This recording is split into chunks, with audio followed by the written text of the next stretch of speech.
Mafarisayo mnaosafisha kaburi yenu kwa nje, wakati humo kumejaa mifupa ya wafu na uchafu wote.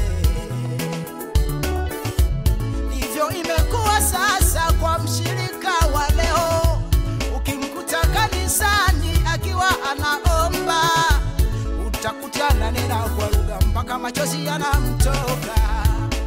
Kumbe ndani yake kumejaa masengenyo, kumbe ndani yake kumejaa majivuno. Kumbukeni wapendwa, Mungu yeye hapendi. Kumbukeni wapendwa, Mungu yeye hadhihaki. Anataka sisi tumwabudu katika roho na kweli.